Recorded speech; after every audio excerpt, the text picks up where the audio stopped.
नमस्कार, स्वागत है आपका जे न्यूज में। मैं हूं आपके साथ पल्लवी। प्रगतिशील सांस्कृतिक प्रवृत्ति समिति पैठ पड़ाव के तत्वाधान में 1974 से लगभग 50 सालों से कुमाऊनी शैली में रामलीला का मंचन होते आ रहा है, लेकिन इस साल रामलीला मंचन पर संकट के बादल मंडरा रहे हैं। आपको बता दें, दो गुटों की आपसी लड़ाई एसडीएम कोर्ट पहुंची, जहां अग्रिम आदेशों तक समिति में किसी भी प्रकार की गतिविधियों पर रोक लगा दी गई है। रामलीला और अन्य तालीम वाले कक्षों में ताले लगा दिए गए हैं। साथ ही अभी समिति के नाम पर कोई भी सदस्य चंदा नहीं ले पाएगा। बता दें, 2022 में हुए चुनाव में आम समिति से गिरीश चंद्र मठवाल को समिति का अध्यक्ष बनाया गया था, जिसे लेकर समिति के ही कुछ अन्य सदस्यों ने इसका विरोध किया था।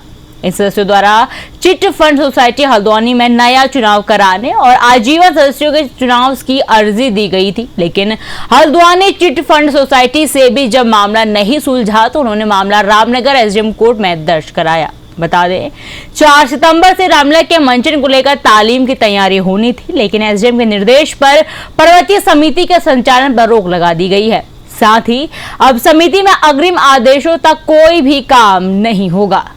मठवाल जी, पर्वतीय सभा में जो समिति का विवाद चल रहा है रजिस्ट्रार ऑफिस से, उसको लेकर सुनने में आ रहा है कि इस वर्ष की रामलीला के मंचन पर रोक लगा दी गई है, तो क्या है पूरा मामला? जी, ये अभी एक आदेश जो है सोसाइटी चिट फंड उपनिबंधक ने कहा कि जब तक कि इस विवाद का निस्तारण नहीं हो जाता तब तक अग्रेतर कोई भी गतिविधि न संचालित की जाए। ये लेटर भी अध्यक्ष और मंत्री को लिखा। इसका मतलब यह है कि अध्यक्ष और मंत्री कल 8 तारीख को भी वो हमें कहते हैं, यानी हमारी प्रबंध कार्यकारिणी को वो प्रबंध कार्यकारिणी मानते हैं और ये कहते हैं कि आप ये सुनिश्चित करिए कि यहाँ पर कोई भी गतिविधि ना हो। अब गतिविधि में तो कोई भी गतिविधि नहीं होगी, तो इस रामलीला मंचन पर भी संकट था, क्योंकि हमने पहले से ही 4 तारीख को तालीम का उद्घाटन करने का दिन निश्चित किया था और हमने तालीम का उद्घाटन 4 तारीख को विधिवत करने के लिए जब हम यहाँ आए तो इसी लेटर को आधार बनाकर पुलिस प्रशासन ये आया, बोले आप जो है यहाँ रिहर्सल नहीं कर सकते क्योंकि इस पर रोक लगी हुई है। तो उन्होंने कहा कि हमने कहा भी यहाँ पे तो सारी गतिविधियाँ चल रही हैं, सारा कार्यक्रम यहाँ दिन में जलपान चल रहा है, रात को भी यहाँ जलपान चल रहा है और यहाँ पर पंचायतें हो रही हैं, अंदर जो है मीटिंग हो रही हैं, जो दूसरा पक्ष लगातार गतिविधि कर रहा है, तो इसका क्या केवल रामलीला के लिए ही यह रोक आप मानते हैं? तो वो पुलिस प्रशासन ने कहा ठीक है, हम ताले लगाते हैं। तो उन्होंने दिखावे के लिए एक यहाँ गेट में ताला लगाया, उधर वाला गेट तो खुला है, चलो लोगों के आने जाने के लिए, तो उन्होंने केवल गेट पे ताला लगाया, दूसरा गेट खुला हुआ है और जो है तालीम हॉल, जो 2 तालीम हॉल हैं, इन पर ताला लगाया। बाकी सारा जो है पूरा खुला हुआ है, पूरा समिति खुली हुई है। आप तो देख रहे हैं। माना जाए कि जो विवाद चल रहा है तो इस बार जो है रामलीला का मंचन नहीं होगा। कल 9 तारीख को एसडीएम कोर्ट में परगना मजिस्ट्रेट की वहाँ तारीख है। यदि वो कोई दिशा देते हैं, अगर वो हमारे द्वारा ये कहा जाएगा कल को कि हमें रामलीला मंचन की अनुमति प्रदान की जाए, अगर वो हमारे को अनुमति प्रदान करते हैं तो रामलीला तो होगी। और यदि जो है वहाँ कोई ऐसा फैसला होता है कि यहाँ पर विवाद को देखते हुए यहाँ रिसीवर नियुक्त कर देंगे, अगर वो रिसीवर नियुक्त करेंगे, क्योंकि 50% 50-50 चांस है, या तो वो संचालन समिति हमारी को विवाद के निस्तारण तक अनंतिम जो अध्यक्ष हैं वो मानेंगे जब तक नया चुनाव नहीं हो जाता, और या फिर वो कोई नई व्यवस्था देंगे तो कल को हो सकता है कि यहाँ रिसीवर की नियुक्ति हो जाए। दोनों हैं, हमें भी यहाँ परमिशन मिल सकती है। तो रामलीला तो होगी, संभावना तो यह है कि रामलीला होगी, लेकिन हमारा ये कहना है कि समाचार पत्रों में छपा, एसडीएम साहब का भी एक बयान छपा कि तालेबंदी कर दी गई है, पुलिस प्रशासन द्वारा तालेबंदी कर दी गई है। तो इस पर मेरा ये कहना है कि तालाबंदी सिर्फ तालीम हॉल की गई है, बाकी समिति पूरी खुली हुई है, बाकी सारी असंवैधानिक गतिविधि यहाँ चल रही हैं, मेरा ये आरोप है। और पुलिस प्रशासन से हम कल भी मिले हैं, तो हमने जा करके बात करी, वो बोले हम आज या कल आ करके उचित मतलब जहाँ पर ऐसा स्थिति है ताले लगाने चाहिए वहाँ पर हम लगाएंगे, लेकिन अभी तक भी पुलिस प्रशासन का कोई भी यहाँ नहीं आया।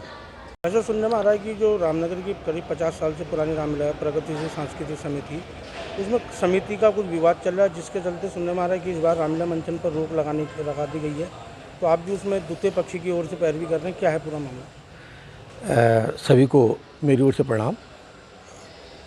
द्वितीय पक्ष या प्रथम पक्ष, कुछ लोग ऐसे हैं जो समिति को काफ़ी लंबे समय से चला रहे हैं, लेकिन उनके क्रियाकलापों पर आम सदस्यों द्वारा, आम जनमानस द्वारा कई बार टिप्पणियाँ उठाई गई और कई बार बैठकें हुई, जिनका परिणाम ये निकला कि सबकी राय एक ये थी कि नई समिति का गठन किया जाए, चुनावी प्रक्रिया पूरी की जाए और उसके अंतर्गत सारे क्रियाकलाप समिति के द्वारा किए जाए।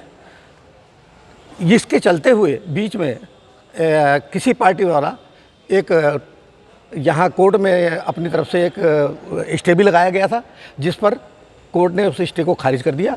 उसके पश्चात रजिस्ट्रार कार्यालय से ऐसा कुछ आदेश प्राप्त हुआ था लिखित में कि चुनाव कराए जा सकते हैं और चुनाव संपन्न हो जाने की स्थिति में किसी को भी कोई आपत्ति नहीं है। विवाद जो लगाया गया है, जो रामलीला रोका गया है, उसका प्रशासन से सीधा सीधा संपर्क है। प्रशासन चाहे अतिशीघ्र चुनाव कराकर रामलीला को, जो समाज में काफ़ी लंबे समय से, जैसा आपने कहा है, चलती आ रही है, उसको सुचारू किया जा सकता है। धन्यवाद। आपको बता दें कि रामनगर में करीब 50 वर्ष से संचालित रामलीला का मंचन समिति के आपसी विवाद के चलते लगता है कि इस वर्ष जो है यहाँ रामलीला का मंचन नहीं होगा। आपको बता दें कि प्रगतिशील सांस्कृतिक समिति पैट पड़ाव के तत्वाधान में पैट पड़ाव में स्थित रामलीला परिसर में पिछले 50 वर्षों से अधिक के रामलीला का मंचन किया जाता रहा है। लेकिन दूसरे पक्ष का आरोप है, उन्होंने समिति पर कई गंभीर आरोप लगा के रजिस्ट्रार ऑफिस में शिकायत दर्ज कराई थी, जिसके बाद रजिस्ट्रार ऑफिस द्वारा समिति के एक पत्र जारी किया गया है कि जब तक समिति का आपसी विवाद का निस्तारण नहीं हो जाता तब तक यहाँ किसी भी प्रकार की कोई गतिविधियों का संचालन नहीं किया जाएगा। जिसको लेकर पूर्व में यहाँ रामलीला के मंचन को लेकर समिति द्वारा तालीम शुरू की गई थी, लेकिन दूसरे पक्ष ने इसमें आपत्ति दर्ज की, जिसके बाद पुलिस प्रशासन द्वारा तालीम के दोनों कक्षों में और परिसर के एक मुख्य गेट पर तालाबंदी कर दी गई थी। जिसको लेकर जो वर्तमान में समिति के अध्यक्ष हैं गिरीश मटपाल, उन्होंने कहा है कि चिट एंड फंड निबंधक कार्यालय द्वारा उनको पत्र जारी किया गया है कि जब तक समिति का चुनाव नहीं हो जाता है या समिति का जो विवाद है उसका निस्तारण नहीं हो जाता तब तक यहाँ कोई भी किसी प्रकार की गतिविधि ना हो। हालांकि इस मामले में सोमवार को एसडीएम कोर्ट में उनकी तारीफ भी है, जिस पर बताया जा रहा है कि जो समिति के अध्यक्ष हैं गिरीश मटपाल का कहना है कि उनकी मांग है कि रामलीला का मंचन होना चाहिए, क्योंकि लोगों की आस्थाओं से जुड़ा हुआ रामलीला का मंचन है। और कल एसडीएम कार्यालय कोर्ट से जो भी फैसला आएगा तो उन्होंने कहा या तो यहाँ रिसीवर की नियुक्ति की जाएगी या फिर एसडीएम द्वारा उनको रामलीला मंचन कराने की अनुमति दी जाएगी। और उन्होंने आज सीधे तौर पर उनका आरोप भी है कि कुछ लोगों द्वारा भ्रामक खबरें फैलाई जा रही कि समिति परिसर में ताले लगा दिए गए हैं। उन्होंने कहा कि इसके अलावा जो अन्य लोगों में कई प्रकार की गतिविधियाँ यहाँ संचालित कर रहे हैं उस पर रोक लगनी चाहिए। कल भी पुलिस से मिले थे और उन्होंने कहा पुलिस द्वारा जहाँ एक और दो तालीम के कक्षों में तालाबंदी की गई है तो वहीं एक गेट पर तालाबंदी की गई है। उन्होंने प्रशासन से भी मांग की है कि जो यहाँ गतिविधियाँ चल रही हैं जब तक जिस प्रकार के आदेश उनको दिए गए हैं तो उस पर रोक लगाने को लेकर समिति में जो मुख्य द्वार है उस पर भी तालाबंदी की जाए। फिलहाल फैसला कल तक पर टिका हुआ है कि कल एसडीएम कोर्ट से समिति के पक्ष में फैसला आता है या जो विपक्ष ने अपनी आपत्ति दर्ज की है उनके पक्ष में फैसला आता है। ये भविष्य के गर्व में कैद है। रामनगर से राजीव अग्रवाल के साथ cameraman Bunty Arora, JJ news.